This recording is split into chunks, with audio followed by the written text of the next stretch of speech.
Un semáforo en rojo. ¿Podría ese breve instante cambiar vuestra vida y la de dos desconocidos para siempre? Esta es la asombrosa historia de Fernando, un magnate de Guadalajara cuya existencia solitaria dio un giro inesperado. Su destino se cruzó con el de una niña desesperada y su madre enferma, en un encuentro que nadie habría anticipado. Quédense con nosotros hasta el desenlace para desvelar un secreto increíble que conecta todo. Si te gusta el misterio y las historias de superación, quédate y no olvides suscribirte para no perderte nada de estas conmovedoras narrativas. El rugido apaciguado de mi motor de alta gama era el único compañero en el habitáculo. Afuera, la tarde tapatía se deshacía en un oro líquido que apenas conseguía filtrarse a través de los cristales polarizados. Circulaba por el corazón de Guadalajara, una ciudad que paradójicamente se sentía cada vez más ajena. Mi vida, un cuadro de lujo y aislamiento, transcurría en un piloto automático, donde los días se sucedían sin sobresaltos, tan previsibles como las transacciones en mi cartera de inversiones. Cada edificio, cada calle, cada rincón de esta metrópolis era un recordatorio silencioso de mi fortuna y a la vez de la inmensa distancia que me separaba de la gente. Era un espectador privilegiado de la vida, pero no un participante. El mundo exterior era un telón de fondo. Las noticias eran cifras, las personas, estadísticas. Esa era mi realidad, diseñada para la eficiencia y el control, ajena a la complejidad emocional que la mayoría enfrentaba. Hasta ese momento. Un instante, un punto casi insignificante en mi ruta programada. Un semáforo encendido en un rojo imperativo me obligó a detener mi vehículo blindado. El alto me encontró justo en una de esas intersecciones bulliciosas. Un crisol de coches, voces y el persistente aroma a tortillas recién hechas y gasolina que caracterizan a la ciudad. Suspiré, un gesto reflejo de fastidio por la interrupción en mi camino hacia ninguna parte en particular, simplemente hacia mi mansión donde me esperaría el silencio. De repente, una sombra menuda se proyectó en mi ventanilla lateral. Mi primera reacción fue de irritación. ¿Acaso no entendían los límites? Mi coche no era un lienzo para los mensajes publicitarios ni un imán para vendedores callejeros. Pero no era eso.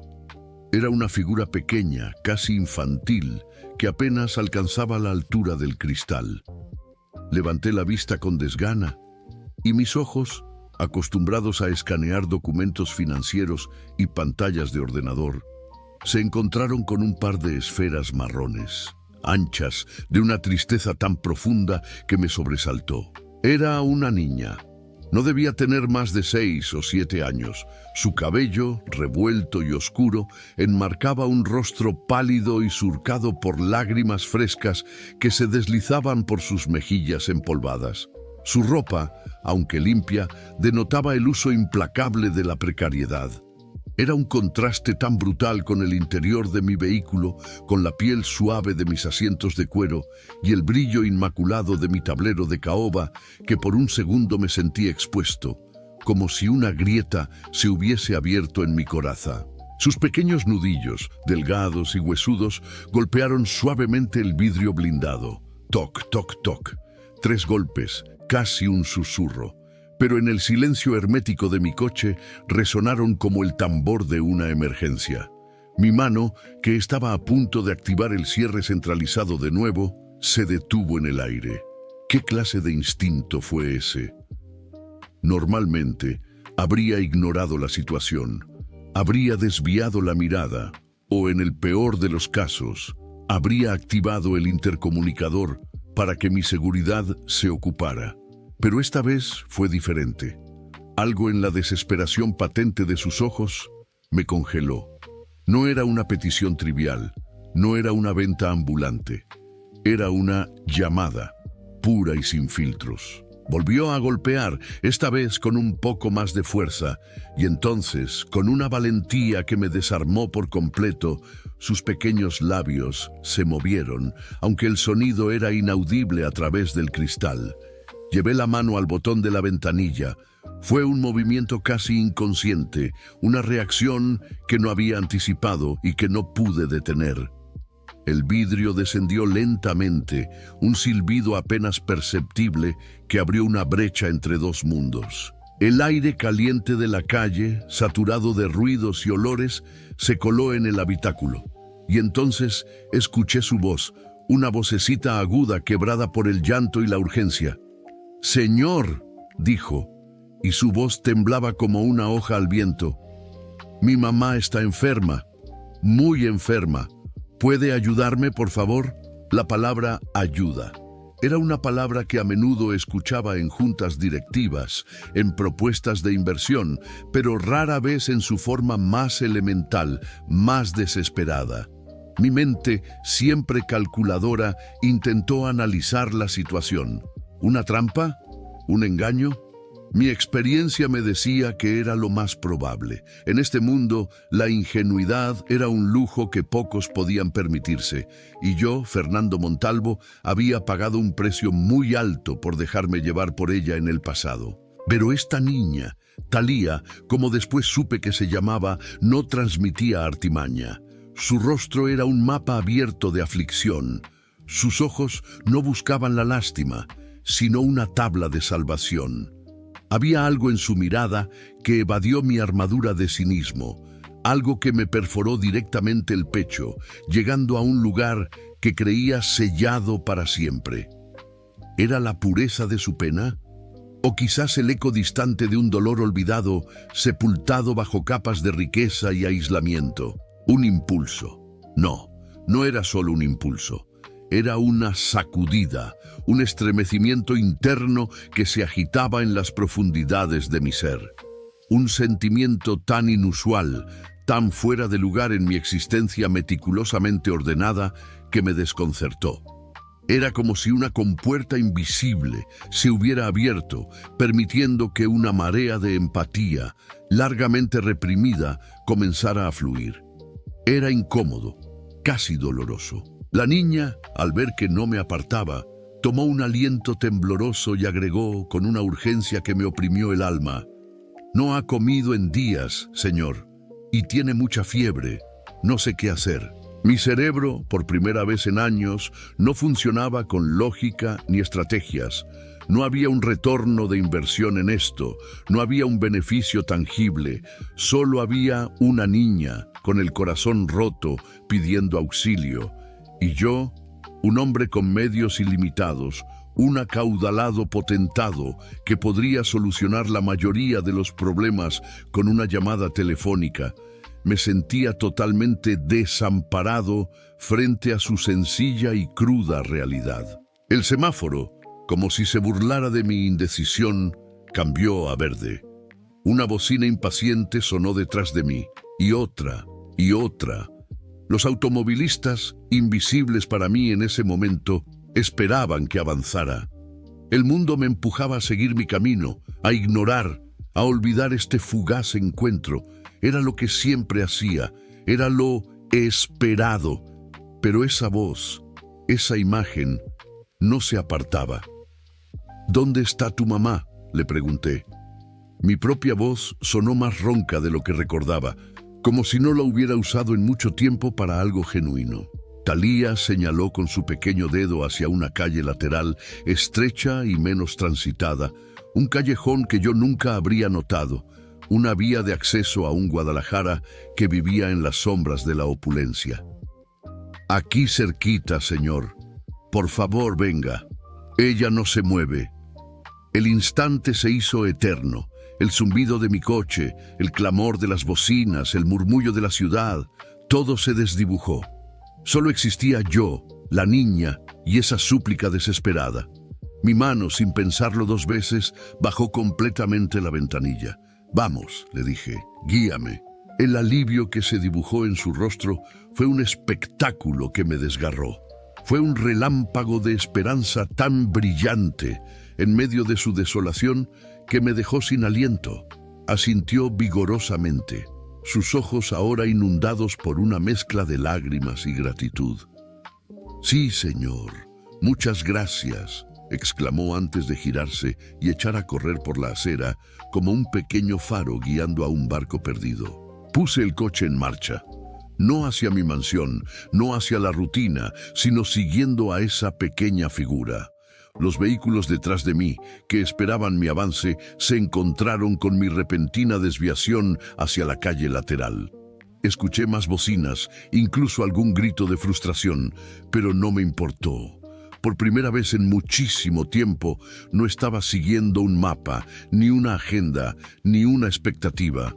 Estaba siguiendo un presentimiento, una corazonada, un pálpito que era tan extrañamente cálido y a la vez tan desafiante. Mi carro, un símbolo de mi estatus y mi hermetismo, se adentró en un laberinto de callejuelas estrechas, alejándose de los bulevares pulcros y las plazas majestuosas.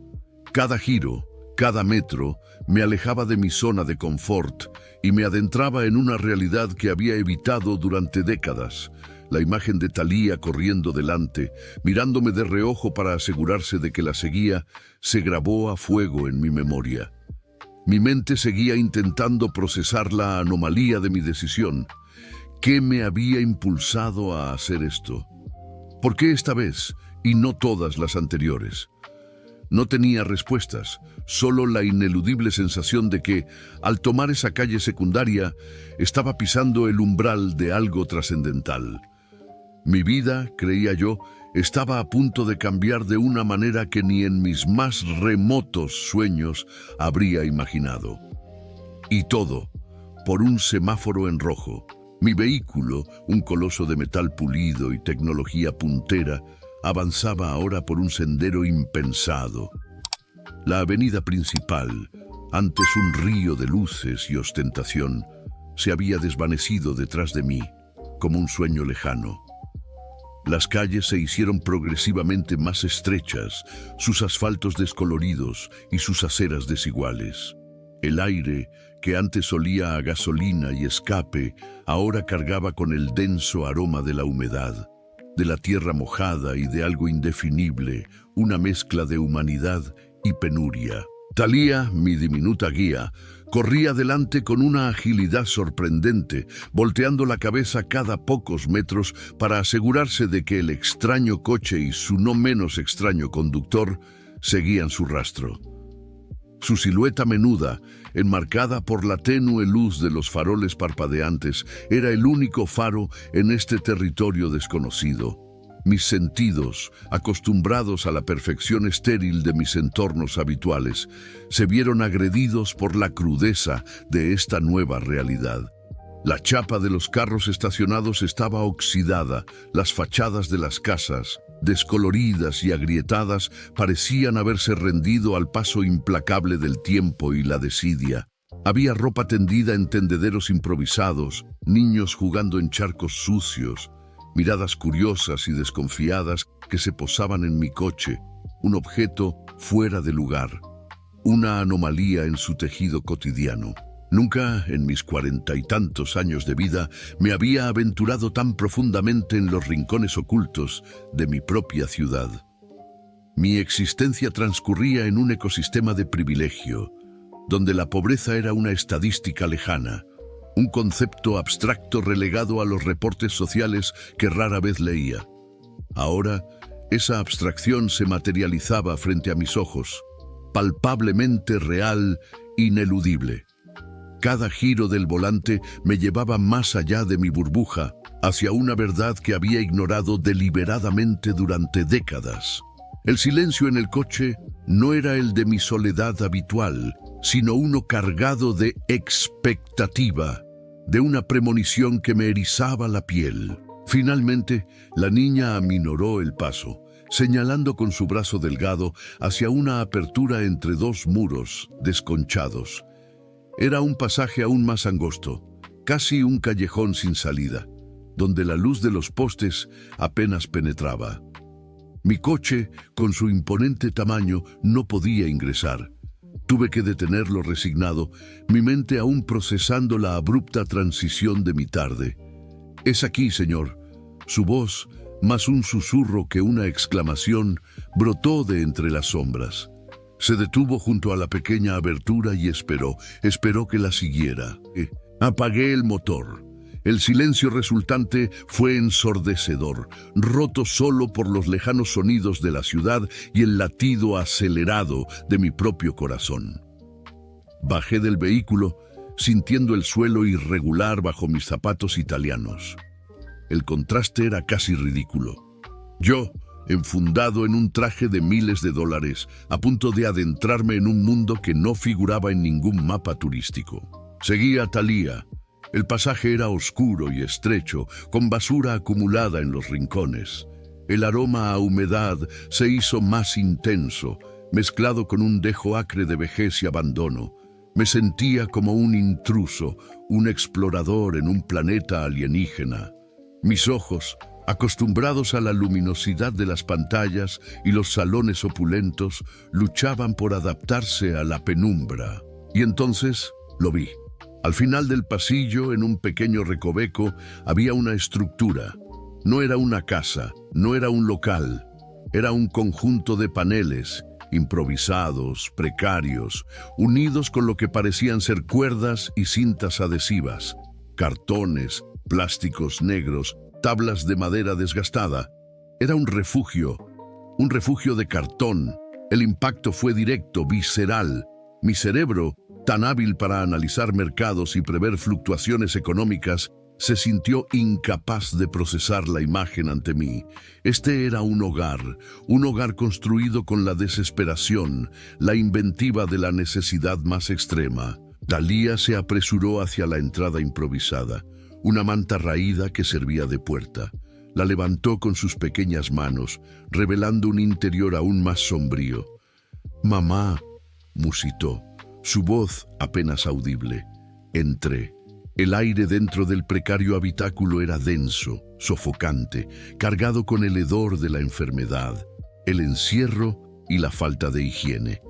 Apenas había espacio para mantenerse de pie. La luz del exterior se filtraba a duras penas por las rendijas y un pequeño hueco en el techo. En el suelo, sobre unos cuantos cartones apilados que servían de colchón, yacía una figura humana. Era una mujer.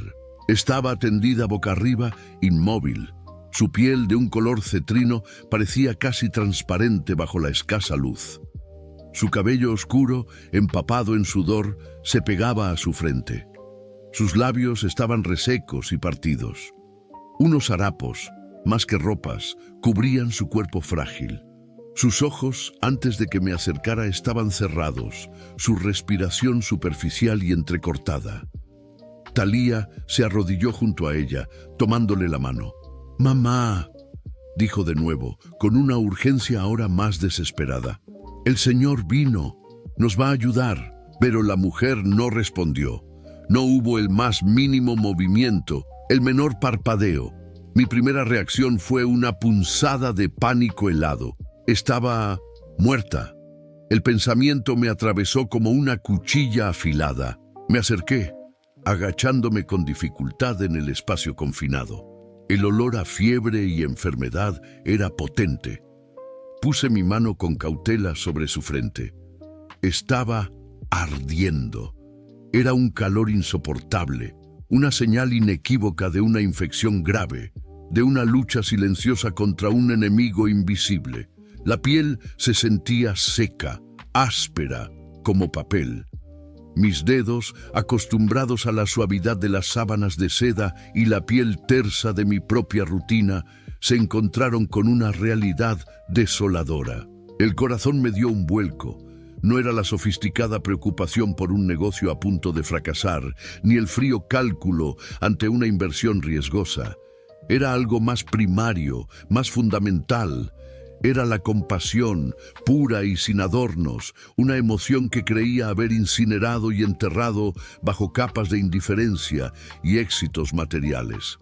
Pero ahí estaba, reviviendo, con una intensidad que me tomó por sorpresa, una oleada de empatía que me recorrió desde los pies hasta el último pelo.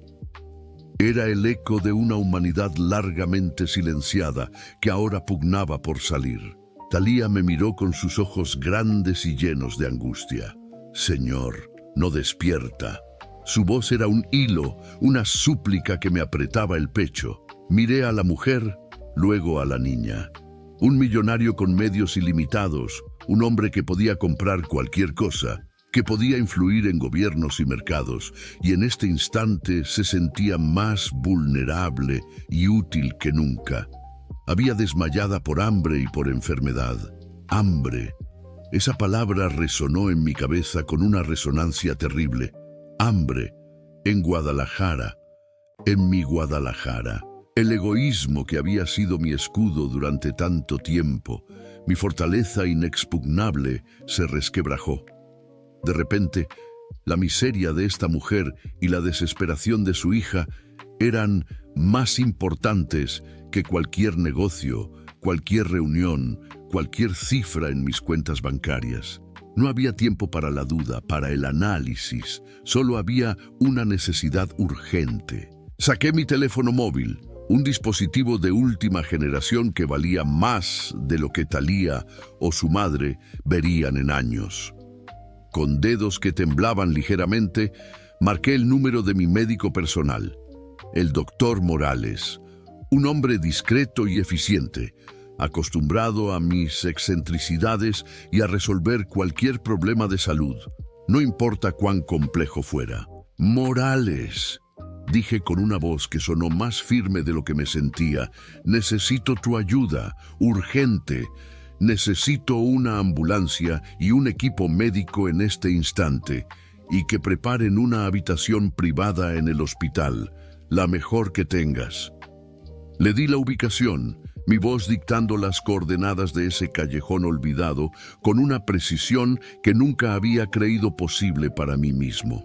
Mientras hablaba, con el teléfono pegado a mi oído, mis ojos se encontraron de nuevo con los de Talía. En sus pupilas vi un destello, una pequeña llama de esperanza que encendió algo dentro de mí, una chispa que creía apagada para siempre. Esta niña, con su valentía y su desesperación, había logrado lo que años de terapia, de lujos vacíos y de aislamiento no pudieron. Había abierto una compuerta en mi corazón que pensé estaba soldada. La mujer seguía inmóvil, su respiración más laboriosa. Tenía que actuar rápidamente. «Talía», le dije, «tu mamá va a estar bien, pero necesitamos que la atiendan rápido. ¿Tienes algo de agua aquí? ¿Algo con qué mojarle los labios?» La niña, como despertando de un trance, asintió vigorosamente y señaló un rincón donde había una botella de plástico medio vacía y un paño sucio. Cogí la botella, desenrosqué la tapa y con la mayor delicadeza que pude reunir, humedecí el paño. Limpié suavemente los labios agrietados de la mujer. No era mucho, pero era lo único que podía hacer por ahora. Su cuerpo estaba helado, a pesar de la fiebre, como si el frío del abandono hubiera calado hasta sus huesos. La espera se hizo eterna. Cada segundo era un martillo golpeando mi conciencia. Me arrodillé junto a la mujer, colocando una mano en su hombro, intentando transmitirle, a través de ese simple contacto, una pizca de la vida que aún palpitaba en mí. Talía se acurrucó a mi lado, su pequeña mano buscando instintivamente la mía. La sujeté con una firmeza que me sorprendió, una necesidad de protegerla que no había experimentado en años, quizás nunca. El sonido lejano de una sirena, que al principio creí producto de mi imaginación, se hizo gradualmente más cercano, más real. Era la vida, abriéndose paso en la oscuridad de ese callejón. Era la esperanza.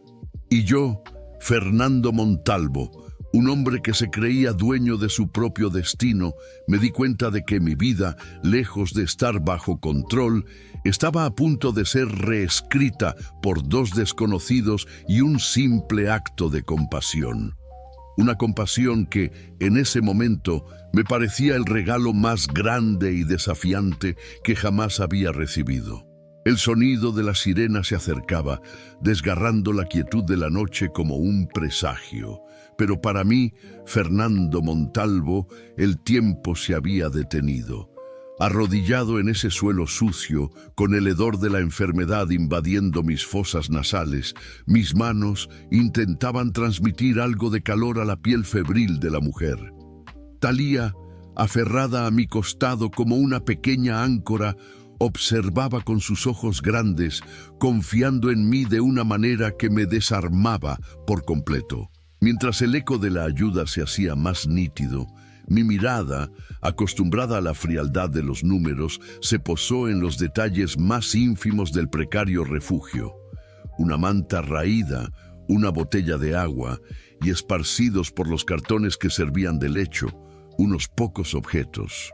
Un oso de peluche viejo, con un ojo descosido, y junto a la mano inerte de la mujer, un pequeño objeto que brilló con una opacidad plateada bajo la escasa luz que se filtraba. Era un medallón, viejo, desgastado por el tiempo y el uso, con el metal deslustrado hasta casi desaparecer su brillo original. Estaba prendido a una cadena tan delgada que parecía a punto de romperse. Un impulso casi inconsciente me llevó a tomarlo. Mis dedos, habituados a la textura lisa de los metales preciosos y los acabados perfectos, sintieron la aspereza de su superficie, la irregularidad de los rasguños. Era un objeto humilde, sin valor monetario, pero algo en él me atrajo con una fuerza inexplicable. Mientras lo sostenía, la cadena se desenredó ligeramente, revelando un detalle grabado en el anverso, un par de iniciales apenas visibles. E.M. Mi corazón, que ya latía con una prisa desacostumbrada, dio un salto, un golpe seco y frío. Elena Montalvo. El nombre resonó en mi mente como una campana de bronce, antigua y ominosa. No podía ser, era imposible. Mis manos temblaron al intentar abrir el medallón. Los pequeños goznes estaban oxidados, pegados por años de desuso o quizás simplemente por el paso del tiempo. Con cuidado, aplicando una presión sutil, finalmente cedió. El clic fue casi inaudible en medio del creciente zumbido de la ambulancia, pero en mi cabeza sonó como un estallido. Dentro, una fotografía. Fiel al paso del tiempo y las inclemencias, la imagen estaba muy descolorida, los bordes amarillentos y frágiles, pero la escena me golpeó con la violencia de un tren en marcha. Era ella, era Elena, la joven vibrante y llena de vida que había conocido en mis años universitarios mucho antes de que el brillo del dinero me cegara. Su sonrisa, aunque tenue en la foto, era inconfundible. Su cabello oscuro, su mirada vivaz. Era ella, Elena, la mujer a la que había amado con una pasión desbordante, la mujer a la que había prometido un futuro, la mujer que había abandonado sin mirar atrás cuando la oportunidad de forjar mi imperio económico se presentó. Pero no era solo ella. A su lado, en esa misma fotografía, estaba yo.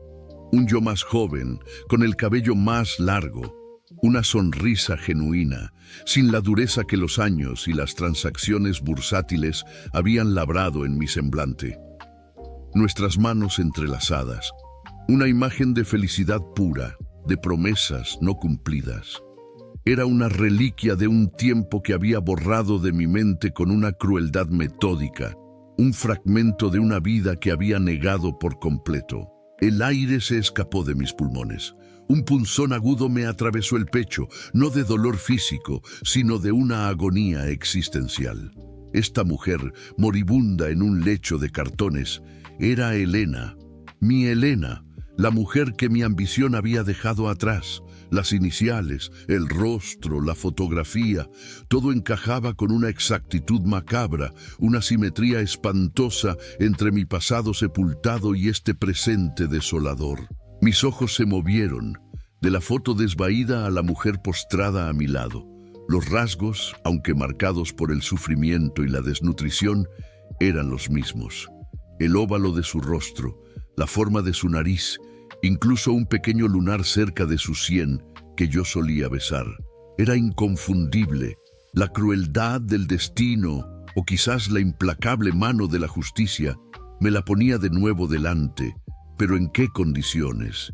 Mi Elena, la mujer que soñaba con ser maestra, con una vida sencilla pero llena de amor, reducida a esta existencia precaria, desvaneciéndose en un refugio de cartón. Y Thalía, mis ojos se posaron en la niña que aún sostenía mi mano, su cabello oscuro, los mismos ojos grandes y expresivos de Elena, su boca, la misma curva. Un escalofrío helado me recorrió la espina dorsal. ¿Podría esta niña, que me había extendido la mano en el semáforo, ser mi hija?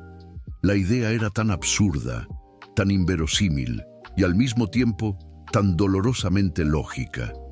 La edad de Thalía, 6 o 7 años, coincidía perversamente con el tiempo transcurrido desde que rompí brutalmente con Elena, cuando le dije que nuestros caminos eran diferentes y que ella merecía algo mejor que un hombre como yo, enfocado solo en el éxito. Mentiras, excusas para mi propia cobardía. Las sirenas ya estaban muy cerca. Su sonido ensordecedor se mezclaba con el murmullo de voces. Las luces rojas y azules de la ambulancia parpadearon, proyectando sombras fantasmagóricas en el estrecho callejón. El equipo de emergencias, 2 paramédicos y el doctor Morales irrumpieron en el pequeño refugio, sus rostros serios, sus movimientos precisos y urgentes. Morales me miró, luego a la mujer y finalmente a Thalía.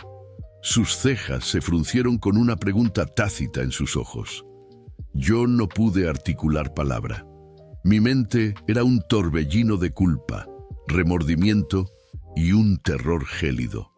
La imagen de la fotografía en el medallón quemaba detrás de mis párpados.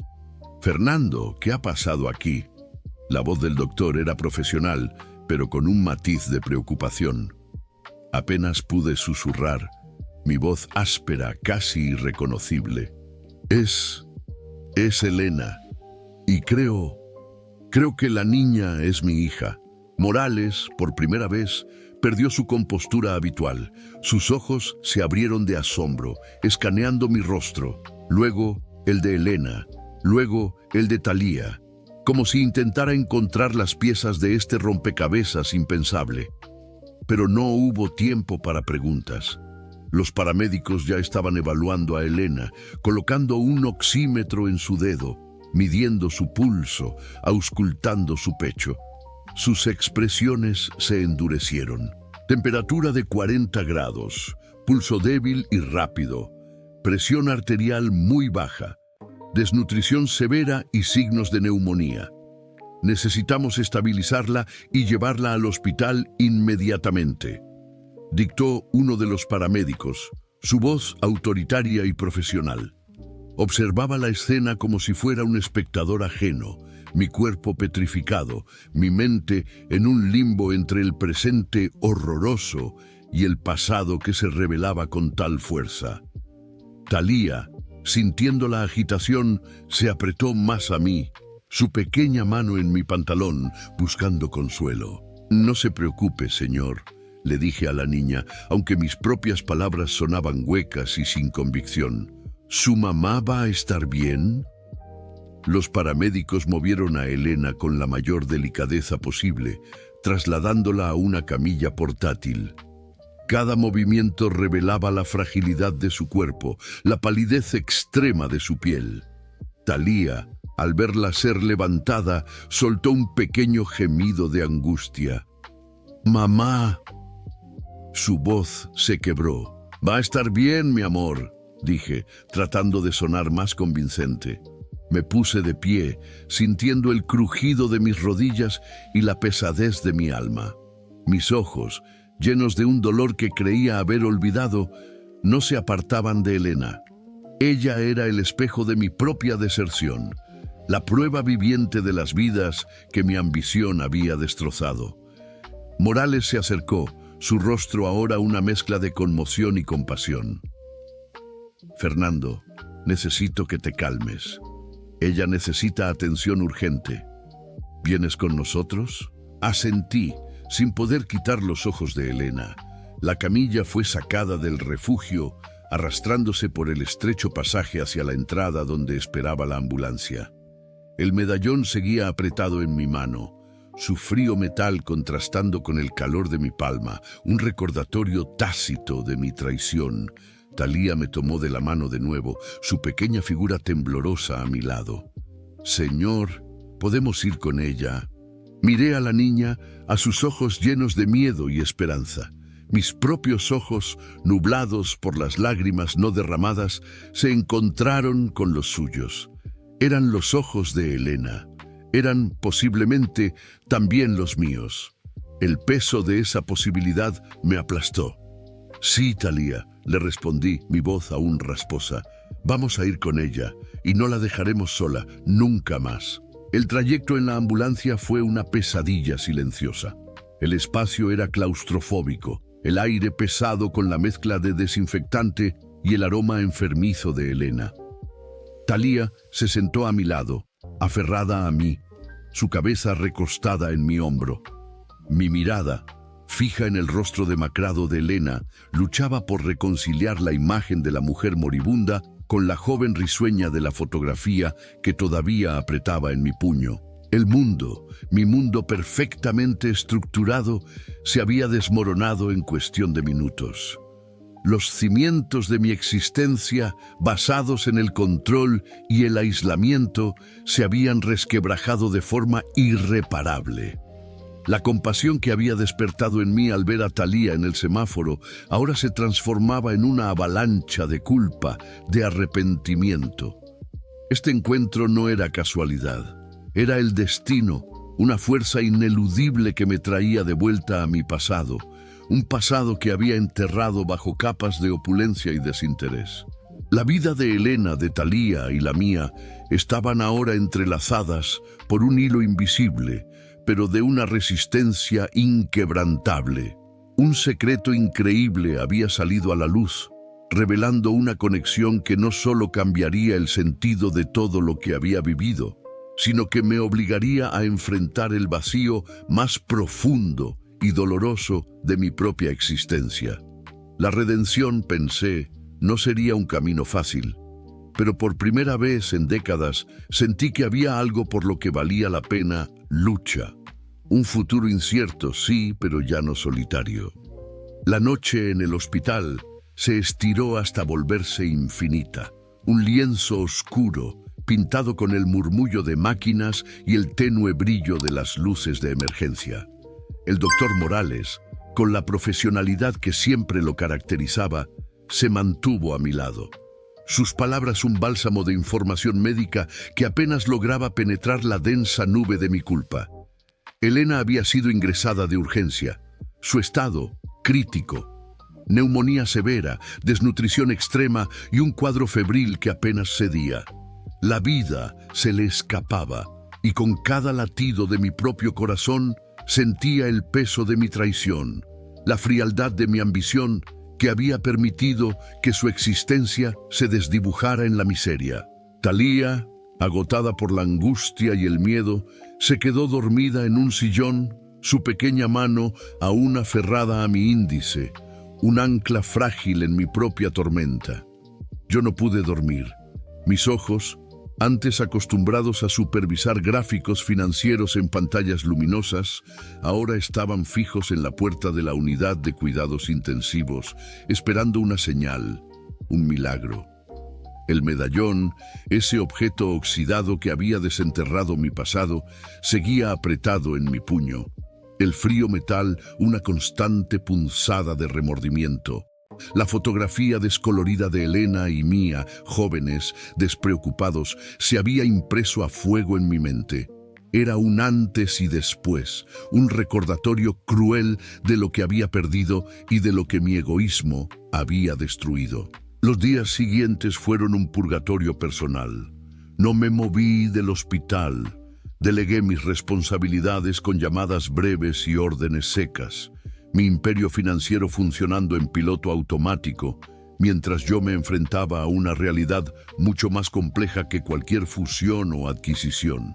Me bañaba en los baños del personal, comía lo que me traían y, lo más importante, vigilaba a Thalía.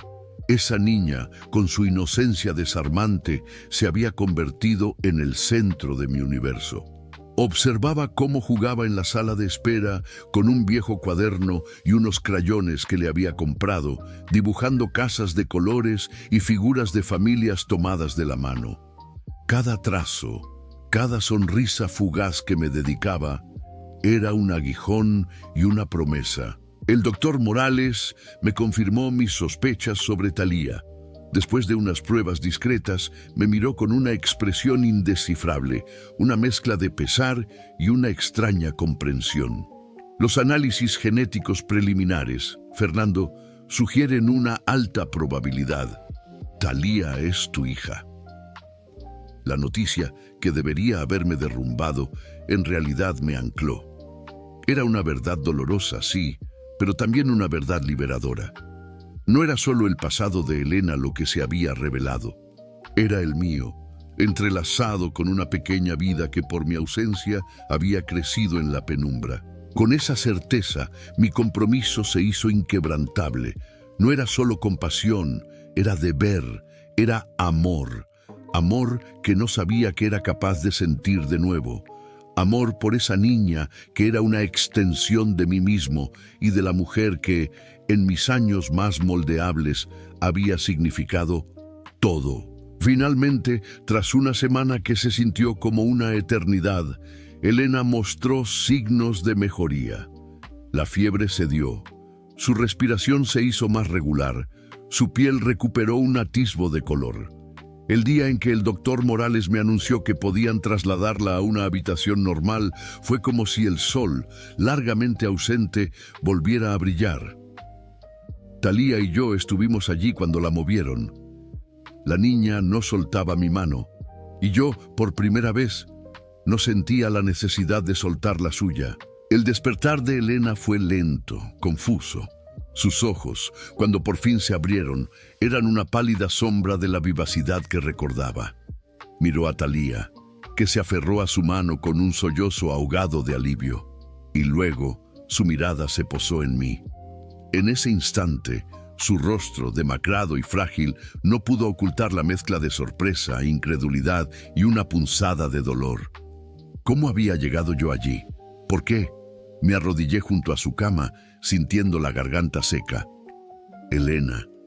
Mi voz era un susurro áspero. Soy Fernando. Te encontramos. A ti y a Thalía. Ella parpadeó. Sus labios agrietados intentaron formar una palabra, pero solo un suspiro ahogado escapó. Su mirada, llena de una mezcla de acusación y pregunta, se fijó en mis manos. Observó el medallón que, inconscientemente, seguía apretando. Con una lentitud exasperante, sus ojos regresaron a los míos. El peso de nuestra historia no dicha llenaba la habitación. Fue una conversación que se extendió durante días, intermitente, dolorosa, pero absolutamente necesaria. Cuando estuvo más fuerte, le conté cómo la había encontrado, cómo Thalía había golpeado mi ventanilla, cómo el medallón había sido la clave que desenterró mi pasado. Le pedí perdón por mi ambición ciega, por mi cobardía, por el abandono que la había sumido en la oscuridad. Mis palabras, cargadas de arrepentimiento, brotaron de lo más profundo de mi ser. Reconocí mi culpa sin rodeos, sin excusas. Admití que había sido un idiota, un cobarde, un hombre que valoraba más los ceros en su cuenta bancaria que el valor inapreciable del amor verdadero. Elena me escuchaba, a veces con los ojos cerrados, otras con lágrimas silenciosas rodando por sus mejillas. Ella también compartió su historia. Cómo había intentado seguir adelante después de mi partida. Cómo descubrió que estaba embarazada. Cómo, por orgullo y un dolor profundo, decidió no buscarme. No quería mi caridad. No quería que la vieran como un obstáculo para mi prometedor futuro. Me contó las penurias, las noches sin comida, las batallas silenciosas por mantener a Thalía a salvo. educada, con la chispa de esperanza intacta, a pesar de todo. Cada palabra suya era un puñal que se clavaba en mi conciencia, recordándome el contraste entre mi vida de opulencia y la supervivencia heroica que ella había librado. «Talía», dijo con una voz apenas audible, mirándola con un amor incondicional, «siempre fue mi luz, mi razón para seguir». Y luego lo dijo: Ella es tu hija, Fernando». No fue una pregunta, sino una afirmación resignada.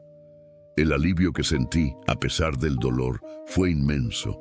La verdad, por muy cruda que fuera, nos había liberado. A partir de ese momento, el viaje de redención comenzó. No fue un acto único, sino un proceso gradual, como el deshielo de un invierno prolongado. Mi primera prioridad fue su salud. Trasladé a Elena a la mejor suite del hospital, asegurándome de que recibiera la atención más experta. Para Talía, contraté a una tutora privada y le compré ropa, juguetes, libros. Cosas que para ella eran lujos inimaginables, pero que para mí eran apenas un comienzo, un intento pálido de compensar años de carencia. Cuando Elena fue dada de alta, no regresamos a su refugio de cartón. Había adquirido una casa, modesta pero acogedora, en un barrio tranquilo y seguro. Un hogar, por primera vez para ellas, un lugar con ventanas por donde entraba el sol y un pequeño jardín donde Talía podía jugar. Yo pasaba allí cada segundo libre que tenía, redescubriendo la paternidad con Talía, aprendiendo a ser un padre, un hombre que nunca había imaginado ser. La llevaba al parque, le contaba cuentos, la ayudaba con sus tareas. Su risa, clara y melodiosa, llenaba los rincones de mi alma que habían estado vacíos durante tanto tiempo. Con Elena, la reconciliación fue más delicada. Había una herida profunda que sanar, no solo la de su cuerpo, sino la de su espíritu. Hablábamos horas, rememorando el pasado, construyendo puentes hacia el futuro. Los primeros días estaban llenos de una incomodidad silenciosa, pero poco a poco, con cada gesto de arrepentimiento de mi parte, con cada acto de amor genuino, la barrera entre nosotros empezó a ceder.